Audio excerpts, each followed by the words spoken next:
Okay, hi guys, welcome back to the weekly segments I have going on here. We are going to be talking about intermittent fasting today. Really, really big fad that is starting in the fitness world.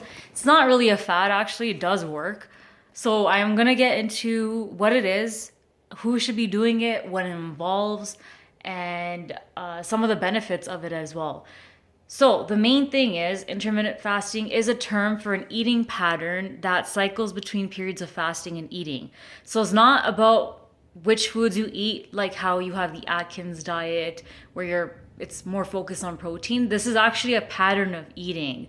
So, it is rather when you should eat, not what you should eat.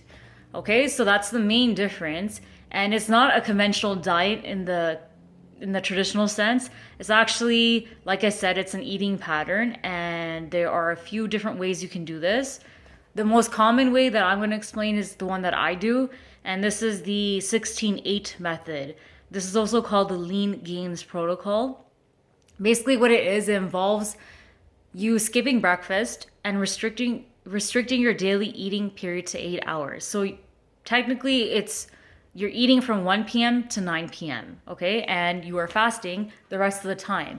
The good thing about this type of method is that you're already sleeping, right, at night. So that kind of eases off the pressure of the hunger because you're not eating when you're sleeping, right? So you fast 16 hours between. So you'll wake up, let's say, 6, 7 a.m., wait till afternoon, till 1 p.m., and then you just eat from 1 to 9. Now, this doesn't mean that you can eat whatever you want. The whole point of this is that if you're basically losing weight because you're restricting your calories. So that doesn't mean you binge eat the whole time, right? You still have to eat healthy. And that's like you're not gonna eat a bunch of donuts, cakes, muffins. Like you can't do that. So it's not just anything. You still have to eat quality food. And it's just that you're restricting the overall calories you're getting, and that's why it works, because then you lose weight. Now, before I get into more details about that, another thing, I'll talk about the benefits of it. And the other thing too is the way I do it is, say I wake up at 6, 7 a.m. There's a guy on YouTube that explains this as well. He's like a fitness guru, and he shows the way he does, and that's the way that I follow.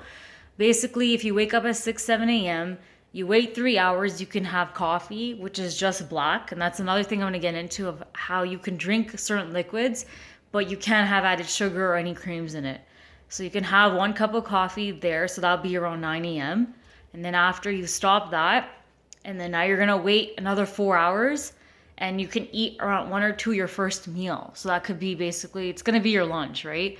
And then after that, you eat again after another 3 hours, and then you have that time span until 9 p.m.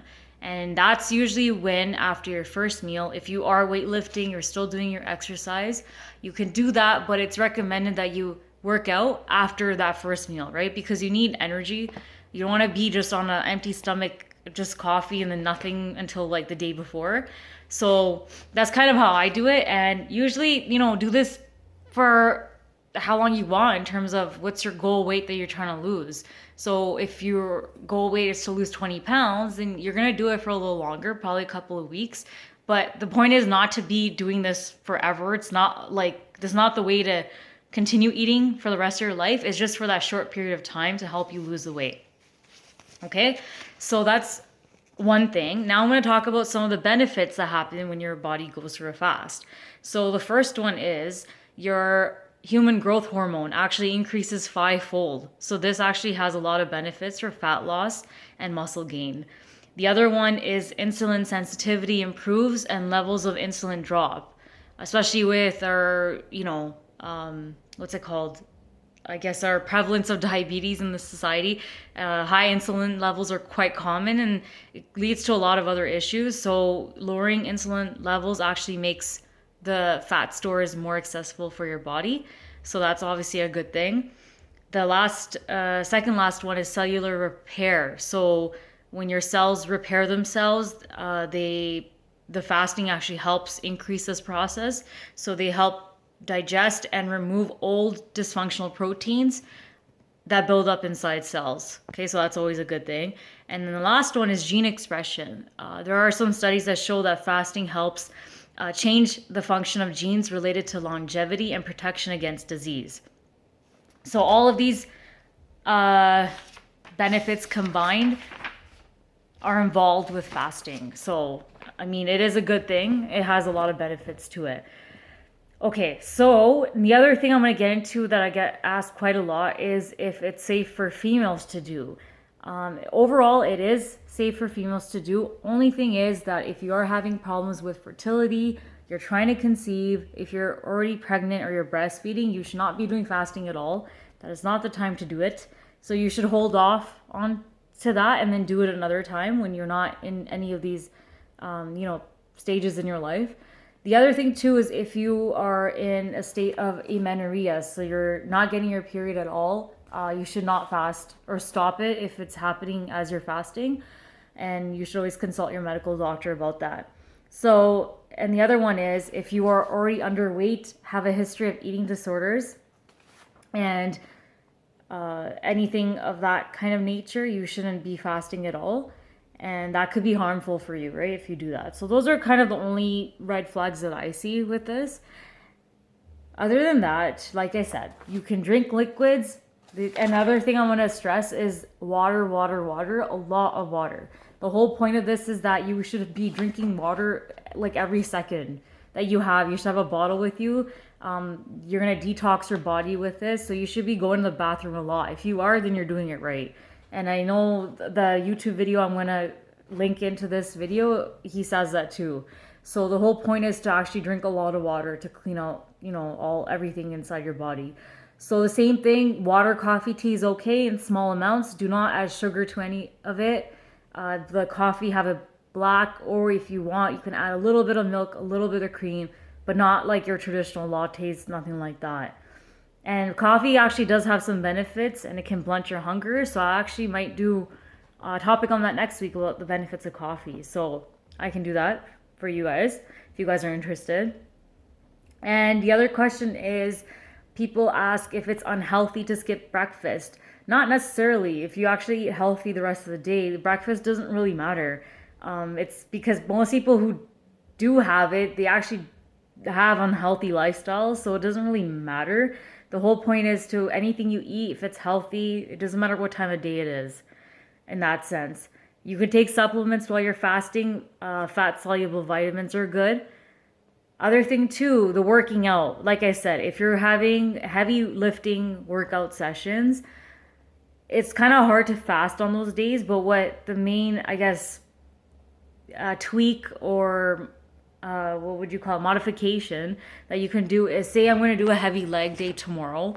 Like for example, I would actually eat today for my fast. On the times that I do eat, I'm going to increase my carb amount a lot so that I have that energy reserve for tomorrow's workout. So that's kind of how I work around that. And then again, if you are working out during the fast, you can always take a pre-workout, the BCAAs, and they help to give you that little boost of energy with not giving you so many calories or sugar.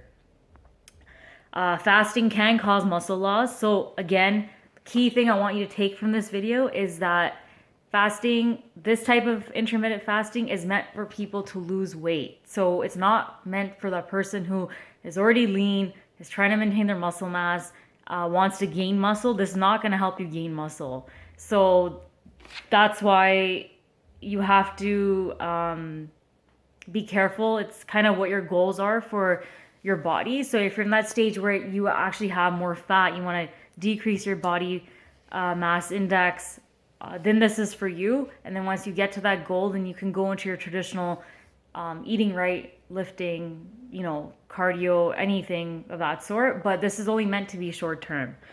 Okay, so, and it can cause a little bit of muscle loss, but you can gain that back, right? Once you start working out normally with a normal eating cycle. And fasting will not slow down your metabolism. It can actually boost your metabolism. Short-term fasts have been proven to boost your metabolism. Again, that will aid in your fat loss. Okay, so that's the other last one is for kids. Do not do this intermittent fasting. It's not good for them because kids are meant they're growing in their growing stage. They need to eat, so you don't want to halter that, right? So it's really recommended for someone who's mid 20s all the way up to whatever age, it doesn't matter, but not under that because I think it's gonna affect their growth cycle, so you don't want that happening. So hopefully I covered everything. If there's anything else I missed, feel free to comment below. And I will be doing, I guess, my next topic on coffee and the benefits and any other cool studies I find on coffee and interesting facts. So hope you guys enjoyed this, and I'll see you guys again next week. Bye.